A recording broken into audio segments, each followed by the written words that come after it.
Hello. Hello, everyone, and welcome. Welcome to today's webinar, Mastering 4 Ways to Balayage with Alfredo Lewis. My name is Julia Yab, and I'm here on behalf of Booksy. I'll be your moderator today. So if you have any questions or comments along the way, you can drop them in the chat on your screen. And really, that's my main function. But our focus here is Alfredo and these awesome balayage techniques. So I'm going to turn the floor over to you so that you can tell us a bit about yourself and what we're going to be learning today. Sure. And hi, Caitlin Walker. I see you out there. Julia, thank you so much for having me. And thank you, everybody, for tuning in. I couldn't be more happy to be with everybody here today and having this class with you of 4 ways to mastering different techniques in balayage. Recently came on and started using Booksy, and it's been such an incredible, happy thing. We'll get more into that later. But it's been so wonderful partnering with you. Everybody at Booksy, and just the experience I've had with the app and using it for my clientele. And I'm just really excited to share some stuff today that I hope everybody can take back to their salons and make more money behind the chair. And also, we're here deep into the holidays. Anybody watching, I'm praying for all of you because I know it's tough right now out there, but hopefully this is giving you a nice, much needed break to have some education and some uplifting things to take back to your salon and hopefully maybe utilize before we hit Christmas and then the holidays. So so I'm really excited. I thought what we do to set it up, Yulia, is maybe I created a short presentation of the 4 different techniques because I know we're all visual as artists and as hairstylists. Hello, Taz from Orlando. Great to see you. I thought it would be great to kind of walk everybody through the techniques, what they are, and I can kind of explain to me what they mean. And then we can go into the demo on my mannequin and go through them one by one. Love to share some social media tips and tricks with everybody, Q&A, and of course we have that exciting prize that I won't get into, but make sure that you pay attention because we're going to have a giveaway later and I'm going to be asking a question, and whoever gets that question right is going to get some Booksy merch and some exciting stuff. So make sure that you pay attention, take notes if you need, that's always fine. You know I will be. I am all prepared over here. So, okay, I think that we are going to get ready. So I'm going to go ahead and share the screen because we have got a pretty awesome presentation to kick things off. And I think away we go. All right. Well, there's me, everybody. Mastering 4 ways to balayage with Booksy. That's an actual balayage that I did on a client at a photo shoot. So I thought that was a cool picture to put on there. See how happy she is. Of course, we're taking her picture and telling her to smile, but I think she was actually happy. So, so let's go to our next slide.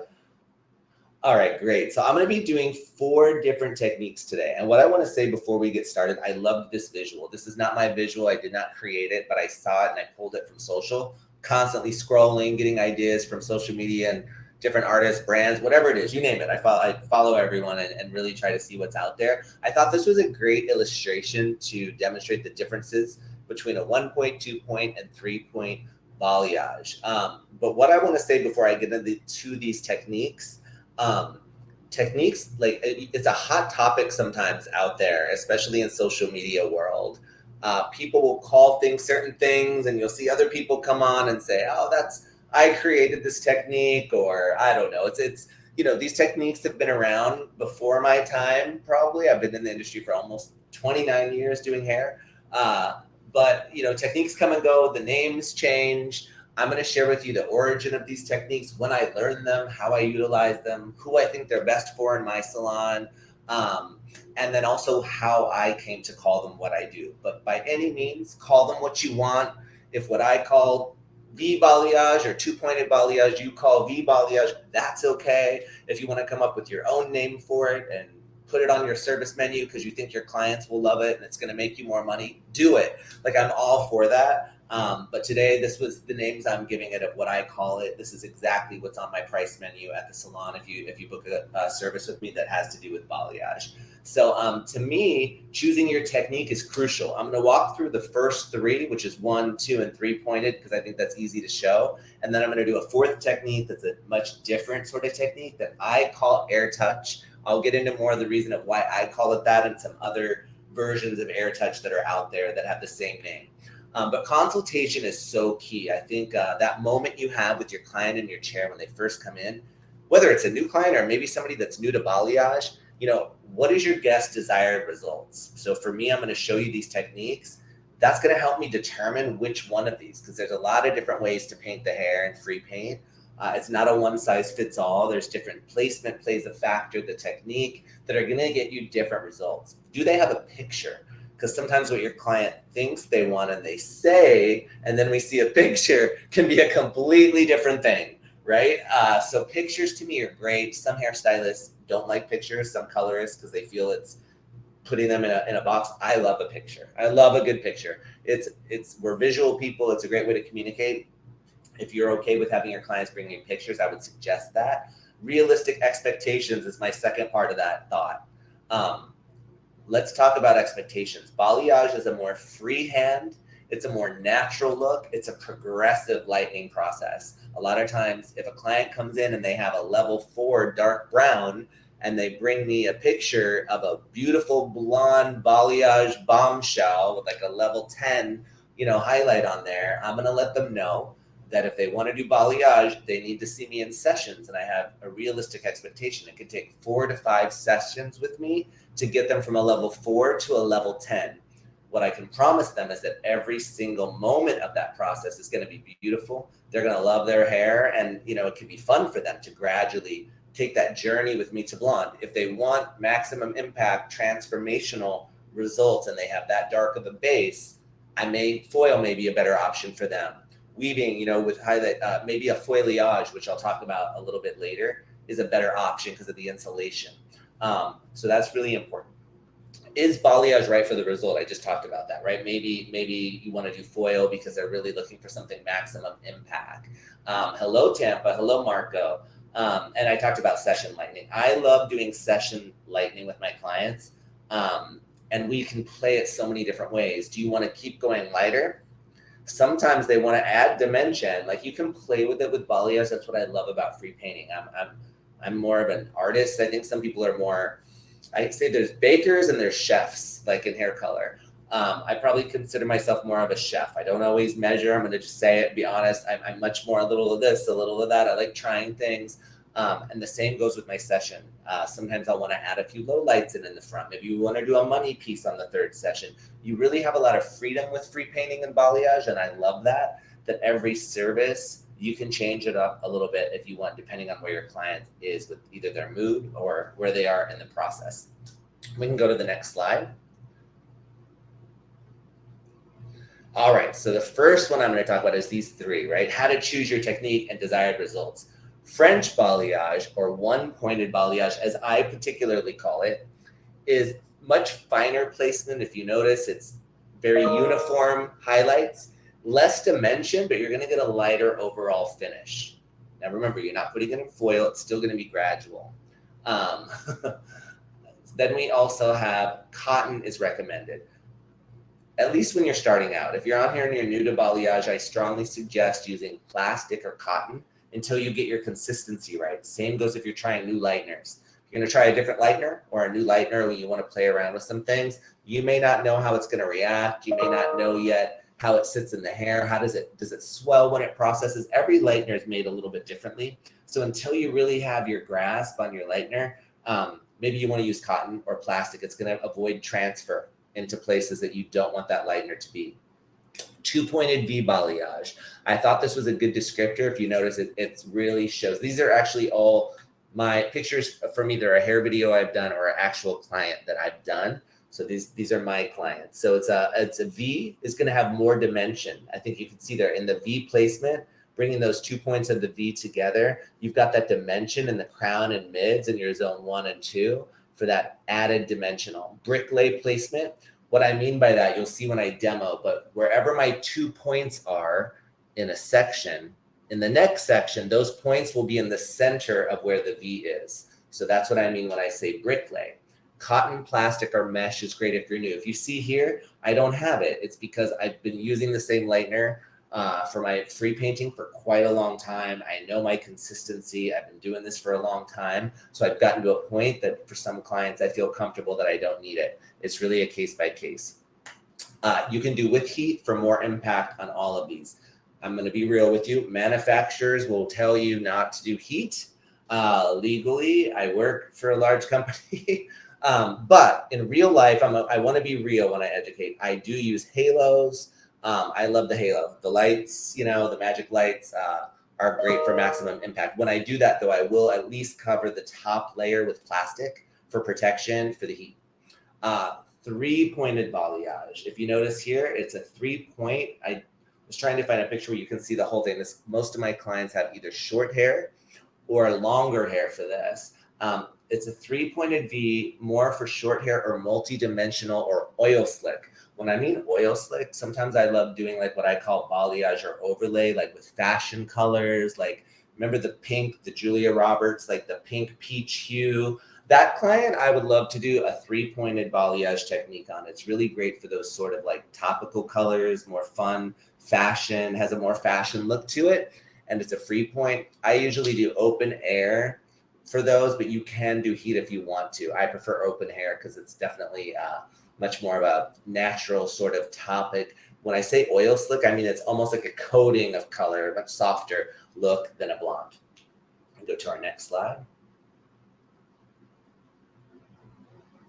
All right, so this is just to give you guys some quick finished results, and these are actual clients I've done. If you see finished results, it's a much finer. If you notice, you don't see as much dimension. You can actually see the highlight. I thought this was a good visual. This is just literally in the middle of a haircut. But before it's styled, I think sometimes you can really, really see the color, and you see how you don't see as much dimension. It's really an all-over blonde look here. And go to our next one. 2-pointed balayage. You can see it, right? I think you can see those like kind of swirls of color and the dimension in the middle, and you actually really see the V. So I just wanted to show you like an example, finished results of the difference between that client with the 1-pointed balayage that was really French balayage, super close. This one, you see a lot of different tonality and colors and some caramel highlights in there. Thank you, Fifi. All right. 3-pointed balayage. For me, like I said, pinks. If you notice, this is a more fashion. It really shows that sort of oil slick, shiny result, and you see all those different dimensions from those 3 points of balayage going into the tip rather than the 2 points with the more dimension in the middle. You can really see that multi-dimensional color. What I love about free painting is it does expand a little on the hair. So even without trying, if you notice that pink looks almost like I have different colors in the hair, it's all the same tone. It's just because I'm using 3 points and it'll take differently on different parts of the hair, and it makes it look multi-dimensional. We'll go to our next slide. All right, so the fourth way is an air touch method. So I want to talk about this because air touch to a lot of people, and I was almost going to do it, but it's not the way I do it in the salon. So I'm like, let me be true to myself. Air touch, a lot of people do with the blow dryer, and what air touch means to them. And there's some people I think that have even claimed like ownership of a technique called air touch. I actually learned how to do air touch in Brazil. I was on an education trip in Brazil, and to me, it's a Brazilian method of painting the hair with your hands and really using your hands to gradually go lighter in the hair. Some people use a blow dryer and will use it almost like a teasy light, and they'll take the dryer and hold it to the hair. Hello, Jessica from LA. And they'll separate the hair with the blow dryer. Think of like a teasy light, and all the hair that flies away, they'll lay the other hair into their foil, and they'll do a lightning service. Beautiful, seamless. What's funny to me is the results are a bit similar, but two totally different ways to get there. For me, it really has to do with painting the lightener on the hair and then coming through, and you'll see me do it when I demo, using your hand to air touch. To me, it's air touch and blend with your hands. Saturation is really key, and then you see that my hand's like working the color all the way down the hair. The results are on your right. If you notice, it's a much more seamless, it almost looks as though you did a fine head of foils, but afterwards you'll do a color melt with that to really, you see how dark her base was? That's the same client before and after. Her base was that way all the way through her hair, and in one session we were able to get that color from start to finish. So we can go to the next slide if we're here. Oh, good. Okay, so there we go. So that's my quick 4 ways. George is in the house. LA is my home. Is it LA or Louisiana? I'm assuming LA, Los Angeles, but it could be Louisiana. Love both places. I'm a Los Angeles boy myself. So I'm gonna put on my gloves How fun is it, everybody, that we can learn together virtually at home in my office, like my home office in New York, and I'm doing a class. Kind of cool. From one of the best, I'm just going to throw out. Thank you. Gosh, you're too kind. So everybody, too, before I get started, I'm going to put one little Booksy piece of business I'm going to keep probably throughout, but there is still the referral bonus program. So I want to say it now, if that's okay, before I get caught up, because once I start doing hair, I'm going to get into hair. So if you register with my code, you get $50 right now. So make sure that you do that. Hello, Boston, Louisiana. Okay. So yeah, make sure that you do that. I think they're going to pop it in the chat. If they don't do it right now, they're going to do it. There it is. Yes, you should see it right there. You can, if you don't click this right now and later you're going, oh gosh, I didn't save that link. You can also just use, it's nice and simple. You can use Alfredo. We kept it easy, but you can also click that link. And if you don't want to click it right now, you will still be able to see it once the webinar is over. So. Yeah, and like I said, everybody, I just switched to Booksy, and I was like a little afraid to switch. Change is always like a little like, but it was so easy. It literally was so easy. It took me less than a few hours to have all my clients transferred from another app to Booksy, and it's just been amazing. So I love working with brands and teaching and doing things when I'm really excited about what I'm talking about, and I really am excited about Booksy. It's really been simple. It was funny because I've been doing clients. I just moved to New York during the pandemic from Los Angeles, to my Los Angeles person out there. And moving can be scary. You guys are going to see my hands right now because I'm going to be working, and I will come back when I answer questions. You'll see my face again. But I actually have found long lost clients, and I don't even live in LA anymore. I'm in New York. So just for me having the Book Now tool in my Instagram that connects straight to Booksy, and then posting about it, and then my clients from before are members of Booksy from the consumer side. So one of my clients found me and came in, and now she's my client again after 10 years. And she was such a great client. And then she's already referred me somebody. So that's just in my first few months of being a Booksy member. I'm not going to go on and on, but I've had other experiences similar to that. So it's been a really great move for me and a great change. It really one of the best things I could have done for myself. And I'll get more into some of the tools and stuff later. But for now, let's get into the education at hand and get into our first. So I'm going to start with French balayage. There's different ways to do French balayage. And I made sure that my mannequin had a little bit shorter cut hair just so that you could see everything. But obviously this is for any, probably normally I would do longer hair if it was in salon. With this technique, I do a 3-pointed, probably for shorter. But always keep a towel handy. You can't see, but a clean brush is essential for free painting. You want your brush to be clean. If it's all messy, it's going to transfer. It's really the biggest lesson I can teach you is try not to transfer where you don't want lightener. So French balayage is something, it was the first technique that I was taught.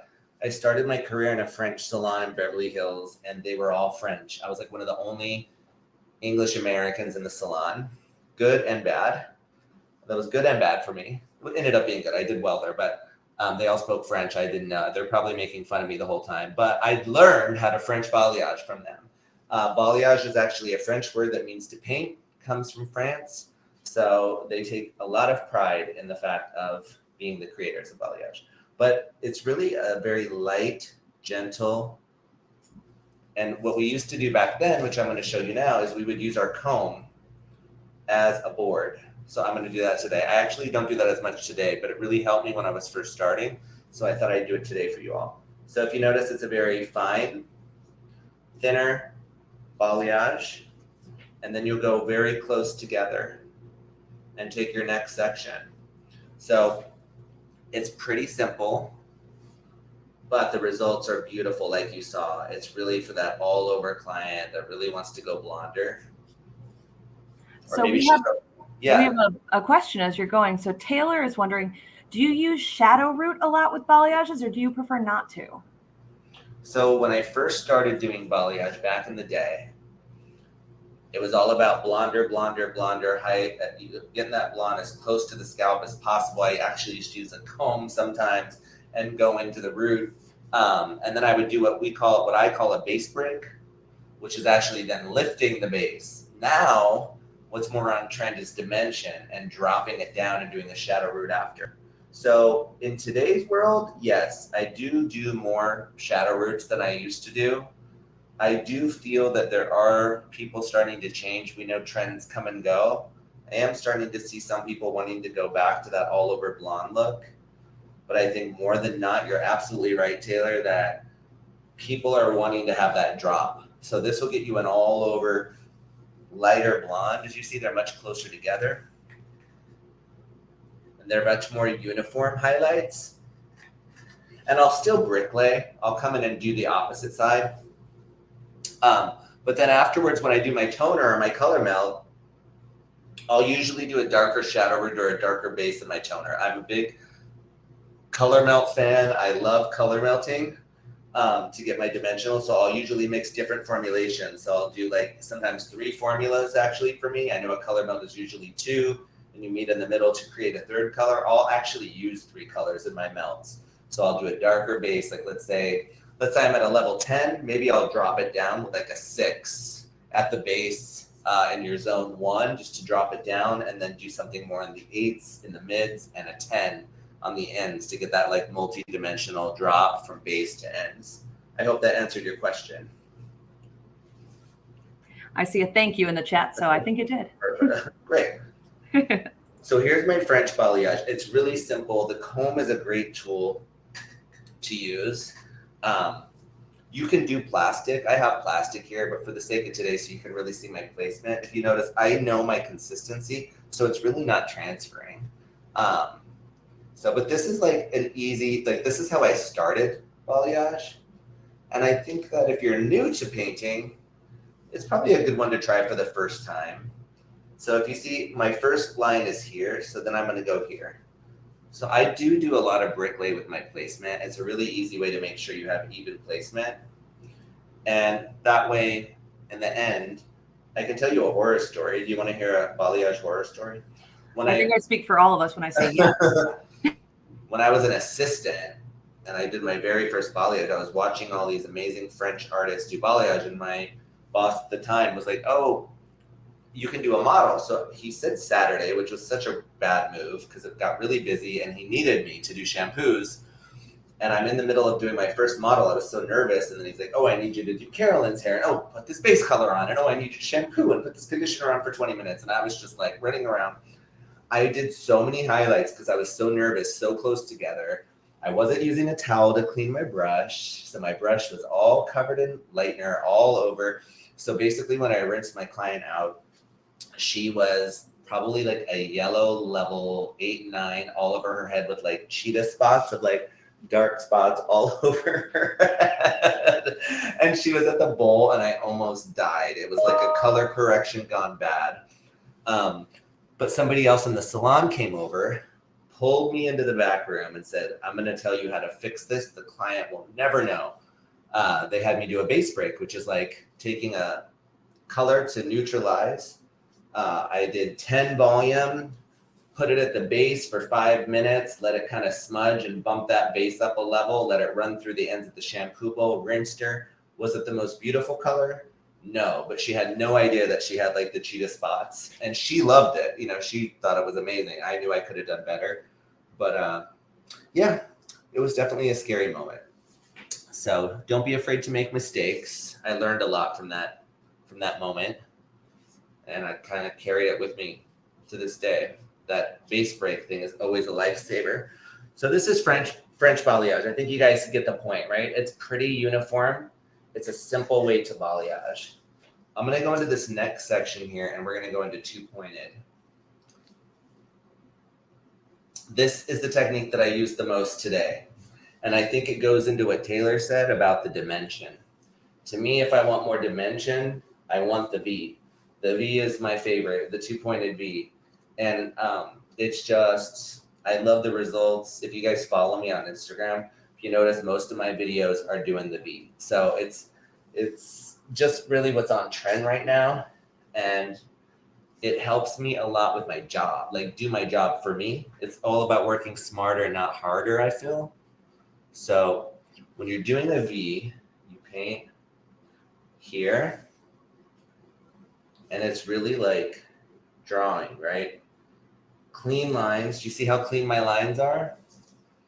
And then I take it here, and then I take more lightener on my brush, like so, and then I bring these two lines together. And what I do to blend is I reverse paint up. You can use a board, your hand, whatever, but bring these in here.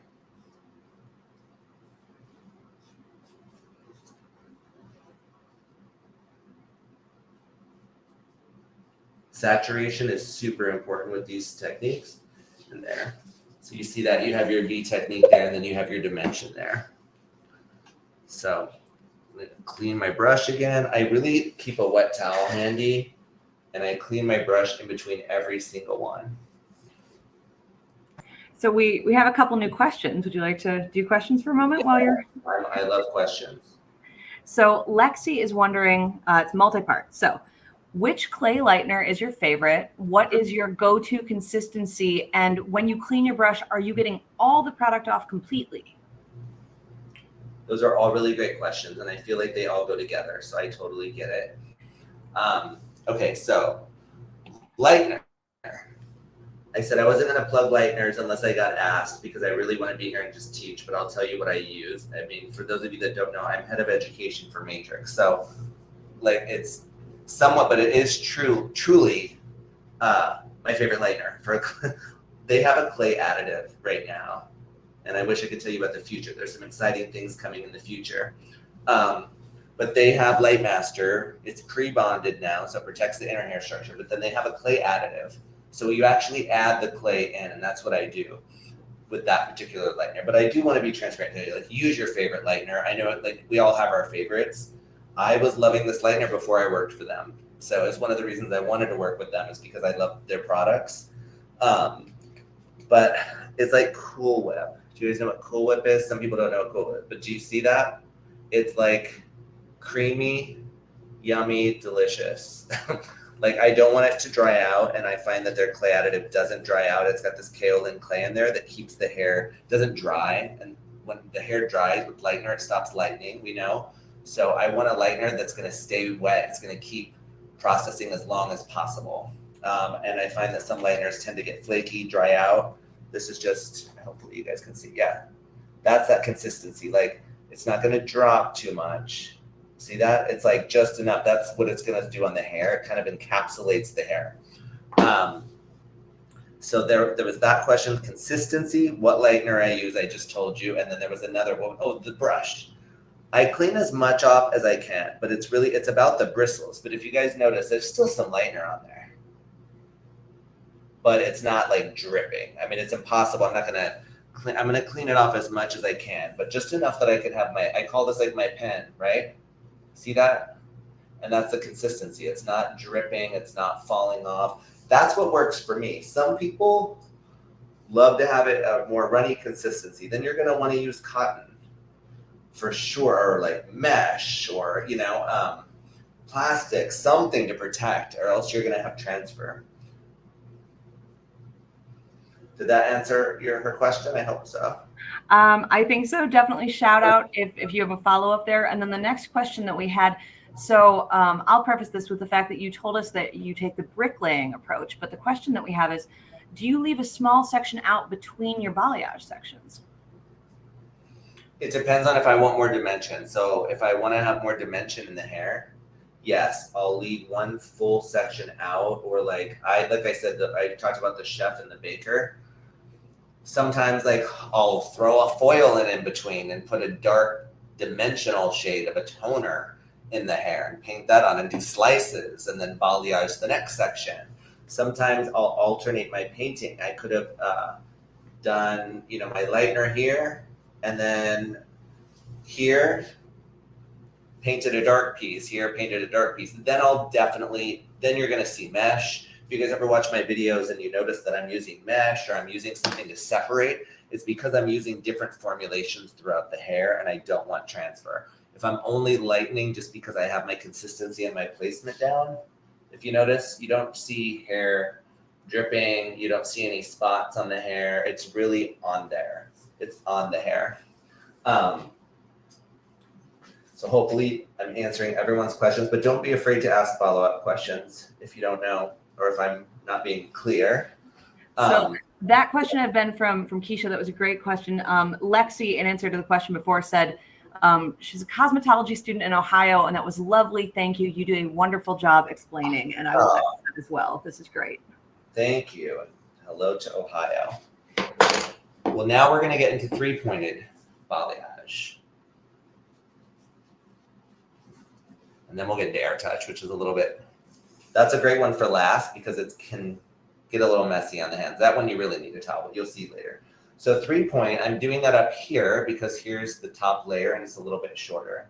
So for 3-point, it's really simple. And you would think like, oh, it's 1 point, 2 point, 3 point. But if you did it on one mannequin head of hair, I encourage you to do it if you have mannequins and want to practice. You will see such different, you'll get it. Like it really is a different look and feel, just these few minor tweaks. So if you see here, 3-pointed, and then you bring those 3 points into one at the ends. And that will create a more multi-dimensional look. And I also love doing this for my shorter hair. So if I had shorter hair, I would come up higher on my blend. But it's really more for that look. So if you see that last model that I showed you with I like doing those with more fun colors, pinks, but you could do it with anything, even with like toners. If I want to make like a peachy color or a metallic silver or something, it could be really fun. All right, so let's get into the fourth technique because I know we want to do some social media questions and everything. And then I can also talk to you guys about some really good stuff with Booksy. Make sure the referral program, it's $50. I see the click up there for the link. That's kind of crazy. So we're going to do air touch. So like I said, some people do air touch with the blow dryer, and I totally get it. That's actually the more popular way that I see people doing it. It's more on trend. But when I made this presentation, I'm like, this is what I call air touch. So I'm going to just demo it, what I see it. Some people can call it Brazilian balayage, hand painting. There's no right or wrong, but I call it air touch balayage. So apologies to anybody that likes the blow dryer technique. Okay, so clean my brush. Hopefully you can see, yes. So for this technique, it starts off very familiar. But you're going to put it more all over saturation. And I do a double pass saturation. So you'll see what I mean in a minute. So I get my lightener on there. And then once I have my lightener on there, I take my hand.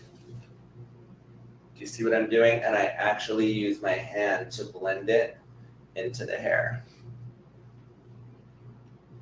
So it's another version of teasy lights actually. And when I really get it is when I do my second pass. I'll always go back in.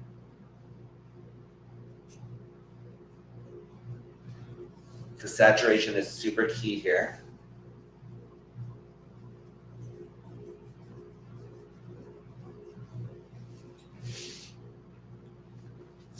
Can everybody see that? And I do it with my hand. I like literally, it's another form to me. It's a free painting form of teasy lights to me in a way, which I guess, you know, that's why they call it air touch, even with the blow dryer. You're getting a similar, if you notice, there's kind of different, right? If you're going to the mall, there's 3 different roads you can take, right? But you're still going to get to the mall. So for me, this is, you know, my way of doing this that I love. It's fun. Like I said, I like to be very I'm very artist driven, and I'm very I don't know, to me, I just love that, getting my hands in the hair. But I think all the other techniques are great. Like I love teasy lights too. So I'm gonna do one more of these. Let me move a little bit this way. There. This one I've been doing a lot lately as well. And when we talk about dimension, I think you can definitely come back with your toners after this and get a really beautiful, like you saw in that picture, dimensional result.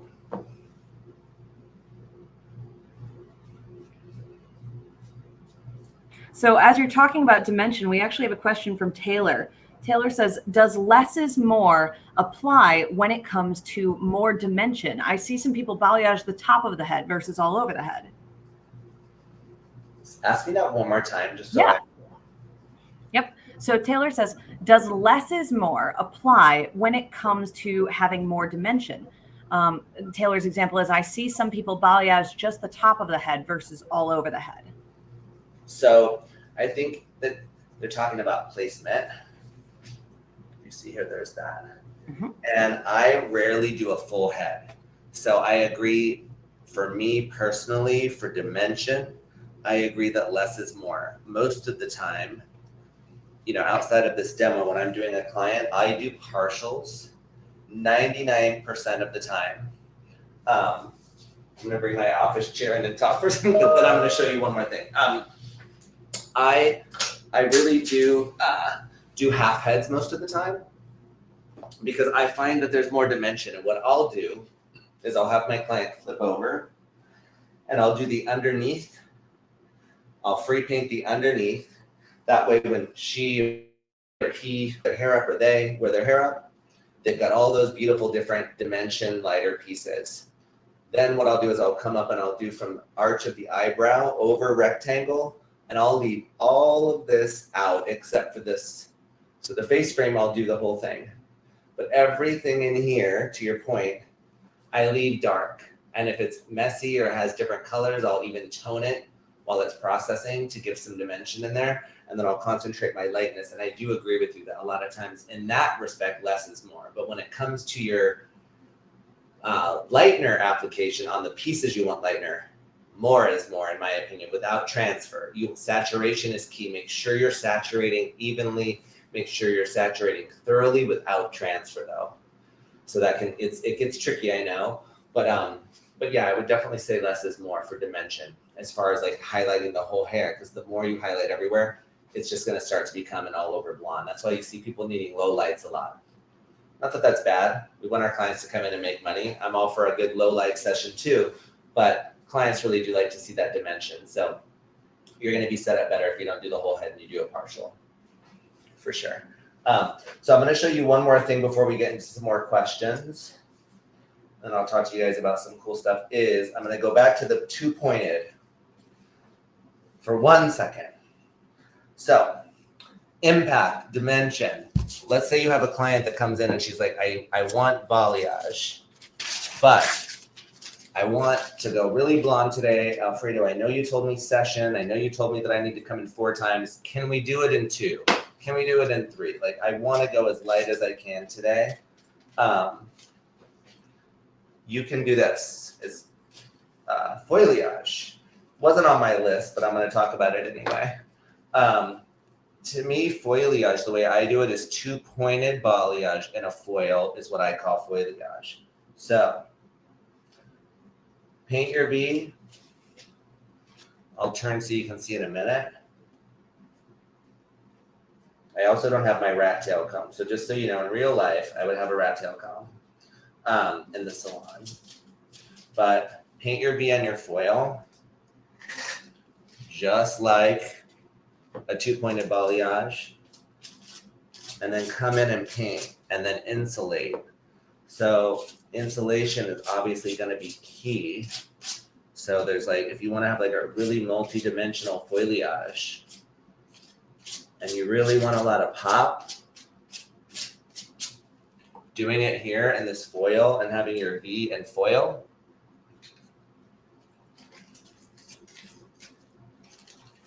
gotta love that Fermar. And I'm not working for Fermar, I swear, but they have such fun foil, don't they? This leopard foil. And having that, insulated is going to be key for what you need. It's going to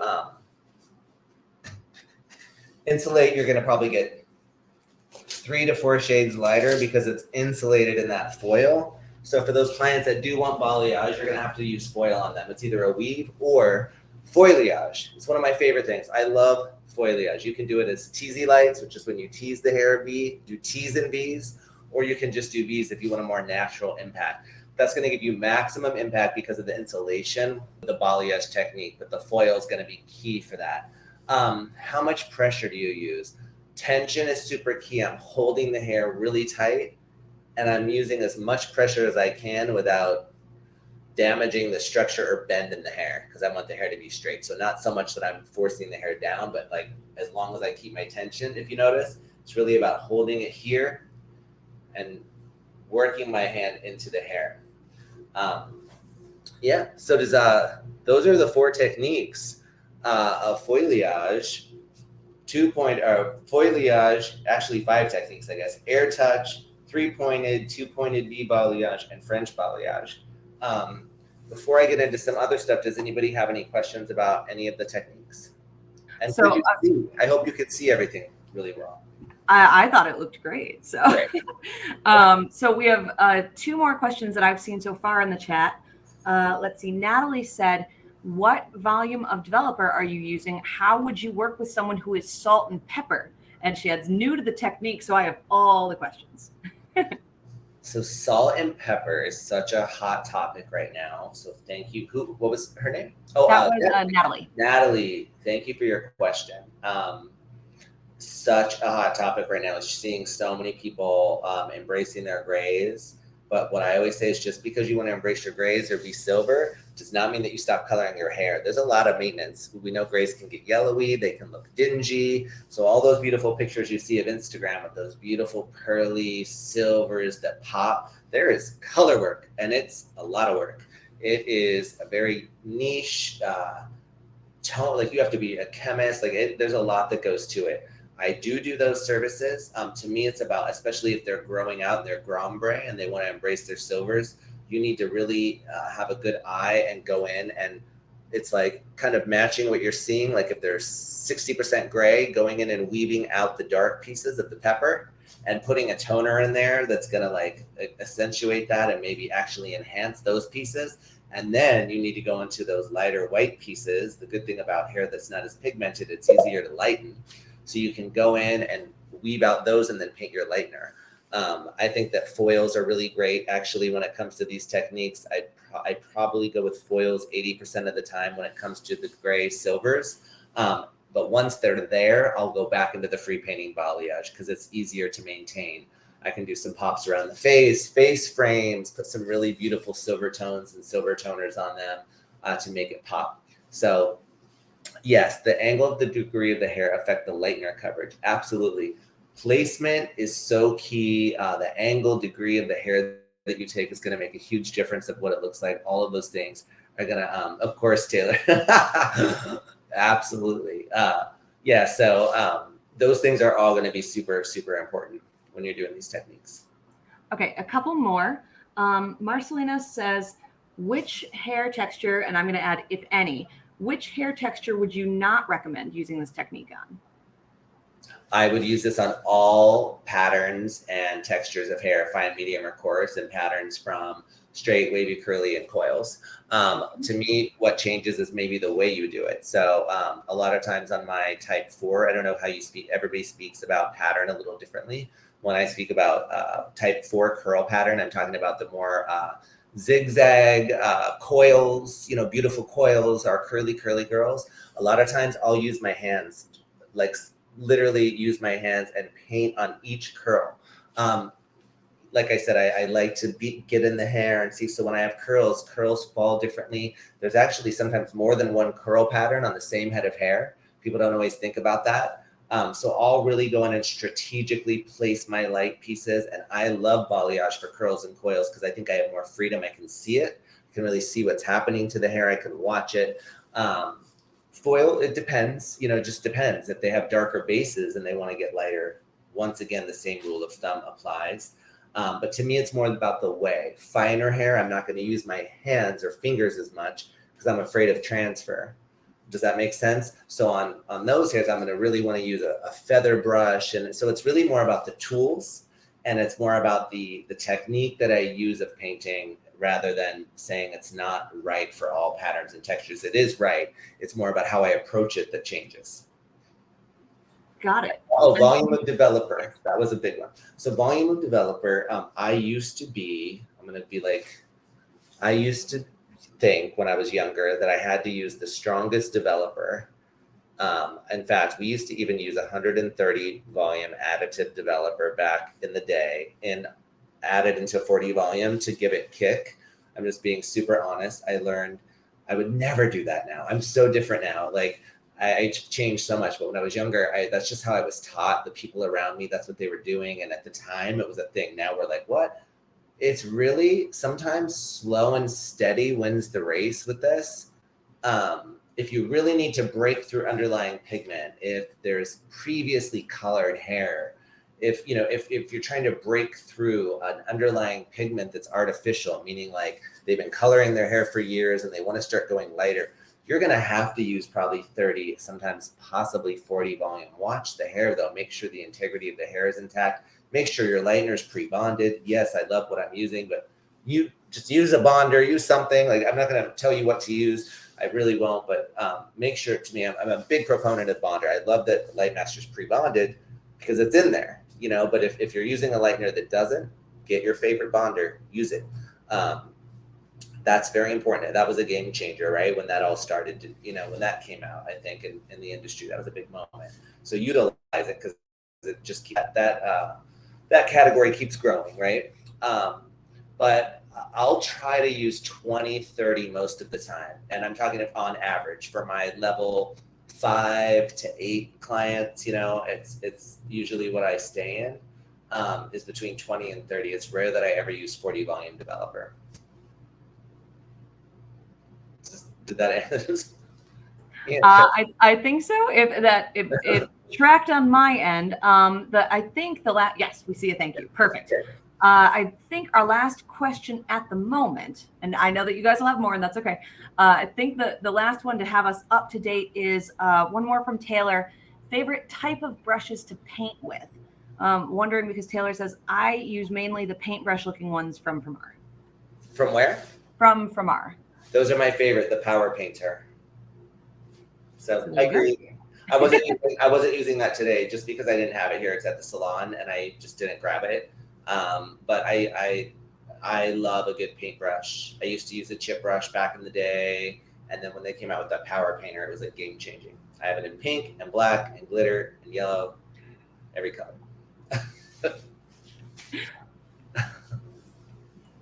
So I'm seeing a lot of thank yous, which I think means that a lot of our technical questions have been answered. So before we move our conversation over in the direction of some social media tips and tricks, which I cannot wait to hear what you recommend. And just as a reminder to everyone here, we dropped Alfredo's Instagram handle in the chat a little higher up. You can also just search Alfredo Lewis and he will literally come up right away.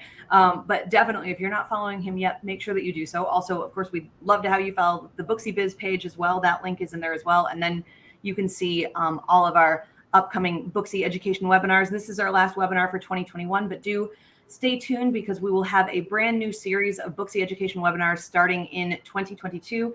And that will include Ambassador Boot Camp because we have people ask us all the time how our ambassador program works. And so we're really looking forward to be able to break that down with you with our U.S. Ambassador Community Manager. It's going to be really phenomenal. And then we're going to have a whole series of social media marketing webinars for beauty and wellness professionals. And we will keep them very category specific so that you'll get to hear our Instagram tips if you are hair, or our social media tips if you are massage or brows and lashes, so that you can actually be there asking the questions with the people in your direct field. So we hope that helps you a lot. That's my quick plug about webinars. And again, the fastest way to find those right now is on the Booksie Biz Instagram page. So I think we can make that transition into talking social media. But first, I believe we're going to ask them a very special question. So before we get into social media tips, and I want to share with you guys some things I've learned about Booksie as well that have to do with marketing and social media. So I'll add that in. I want to talk about the winner of the giveaway. So I'm going to ask you a question, and see if you've been paying attention. And then whoever gets the question right first, am I right? Is that how we're playing this game? Yes, and getting it right first means putting it in the chat first. So empirical. So get ready, get on your phones, your computer typers, whatever. So my question for you is, I talked about a technique that is one of my most used techniques that I do in balayage right now because of what's trending. And I talked about another way that I could do that same technique for maximum impact.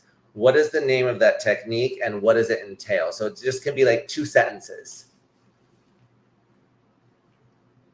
So I see some answers, but you guys only answered part 1. So you got to make sure that you answer both parts. What is it that I would use for maximum impact? If the client wants to go lighter and they don't, yes. I'm going to give it to Jessica Felder.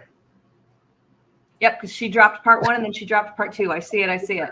Perfect. Yep. So it is the foil. So it's 2-point balayage, adding it into foil for a foliage technique for that client just because of the insulation. So amazing. Congratulations. So Jessica, if you wouldn't mind dropping your Instagram handle in the chat, that would be great. And then I'll be reaching out to you on behalf of Booksy Biz. You'll see a message from us so that we can get your mailing address and get your hoodie size, because what you are going to be winning is a really nice Booksy hoodie, which is perfect as we're in these December months. So it's cozy.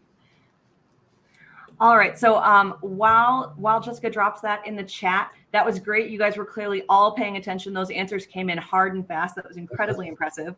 So now that we know, now that they've proven that they're all paying attention, I think we can give them the some of your secret sauce for social media techniques. Amazing. So secret sauce for social media techniques. Let's start by saying that social media is tough.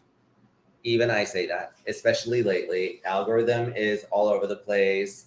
They're changing things all the time. So to anybody listening that struggles with social media, you are not alone. My best advice is to try to have fun with it. Don't take it seriously because it's your business and we're all mini marketers. But don't get discouraged. If something doesn't work or you're not seeing the results you want, just keep trying different things. And I promise you that something will click. I know it's hard to believe. Like if you see me now, you're like, oh, but he has all these followers. Trust me, I struggled. I wanted to work with brands. This is what I wanted to do. I wanted to educate. I wanted to talk to a lot of people. That's different than like, I want to build my business. I want new clients in my chair, which I do. So I use it for that too. But, it doesn't have to be about 1 million likes and this many followers. It's really about what do you want from social media? So if what you want is, I want to build my business behind the chair. I want people to click on the Booksy tab so that they can book on the app and I can have clients and make money. That's a totally different like ballpark. It doesn't necessarily, I'd rather get 50 new clients over a year using Booksy than 500,000 likes. Does that make sense? Because 50 new clients in 1 year, one of the biggest lessons I was taught when I was younger was like, you need that 50 base clients. If you have 50 strong clients that feed you, meaning they give you also their friends and relatives and stuff, and consistently come in to get their hair done with you throughout the year, you're golden. It's like, have those 50 faves. Like, that's what somebody taught me. And things change, but for me, that still rings true today, that's like a magic number. And you can get that through Booksy. So like what I love about them is they have the marketing tools and the social post creator. So they make it super easy for you. So like, if you're not like me, that's somebody that's like, oh, I'm going to make a hair video and spend all this time because I'm like working with brands. Like they make it so easy. It's fun. You go in, you create the post. Right now it's the holidays. They have every single thing in there. I've been through it that you can possibly imagine. Of course, right now there's the marketing tools for holidays. What I love is that you can share referrals immediately. So it's like you get a URL, it's immediate, it takes you right to Booksy, which is incredible that exists. That's one of my favorite things. And then they have their social post creator. So you can add pictures of your work, you can add pictures, you can make an immediate post of a review and put it out there so everybody can see what they're saying about you and how much they love their hair. Like it really is endless. So to me, those are going to give you the tools you need to start posting. If you're like, what do I post? I'm not sure. They really help you walk through every step of the way. I've had fun playing with it. I'm like, oh, let's try this picture. Let's try one of my face. Let's put a picture of my salon. Like there's so many different things you can do. Try things, see what works, what resonates with people. Videos are great right now. I know it can be scary, but reels are so big. Instagram is rewarding you. So what easier for you back in my day, but like, it was like I had to take so much time and videos. Don't overthink it. Think of a story. You're telling a story. So think about it. If you're telling a story and you want to tell people 3 things, let's simplify it. I said 4 ways to balayage. Let's do 4 things. If you want to tell people 4 things about your client, if you're doing Julia's hair and you're going to do her beautiful hair and you're going to give her a highlight, what are the 4 things? So you're going to want to show the before, but I usually don't like to start with the before because people will tune out. But let's say you balayage her. 1 scene of painting, 5 seconds, everybody. The best 1 good 5 seconds of you painting a nice V. Second shot, 5 seconds of a toner. People love process porn. If it's a beautiful color melter, get a beautiful light, ring light, and just give me 5 seconds of that, like slowly with your phone, looking at the color. Third scene, what is it? Finishing. Maybe it's a sexy curl and a curling iron. Maybe it's 1 blow dry, but you get up close to the brush and you see the color. You want to see it. You can see the highlights, but it's kind of in the brush. And then what's the last one? It's that her smiling, shaking her hair, hands in the hair. Maybe you're in it. We all saw the Harry and Meghan funny photos of him behind her, royal picture. I mean, maybe you could be flipping her hair in the back. Just tell your story in 4 easy 5-second clips. If you want music, reels now, put it in reels. They've got music. I promise you, if you do it, you'll start seeing returns. Your clients will love it. They're going to see your transformations. But don't overthink it. I think the worst thing is we overthink it. I used to try to put 40 clips in a video, and it was a mess. Once I watched artists that I admire, and I'm like, they only have 4 clips. I started to figure it out. They only are showing it so quick. And those were the ones that were getting the most attention. So now we're in that age where everything's fast with TikTok and reels. It's those quick clips anyway. So I would celebrate that because it's going to make your life easier. Also, before and afters. Before, after. Make the client same angle. If you're doing a back shot, same angle. If you're doing a front shot, same angle. Just those things. And you decide. It's your magazine. It's your page. So you decide what you want the aesthetics of that to be and be consistent. Post at the same times. I look at my page like a TV show. Like I post at only certain times. So it's either 10 a.m. Eastern time or 10 p.m. Eastern time. Certain days of the week, it's like if you're a show, I don't know, what's your favorite show?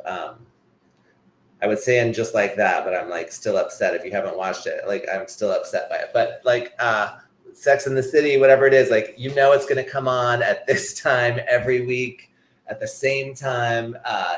Think of your page like that. So your followers will start to learn. They'll be like, oh, Jessica, Lexi posts at nighttime every Tuesday, and they'll start tuning in. Your clients will start to see what you're going to do. They really do.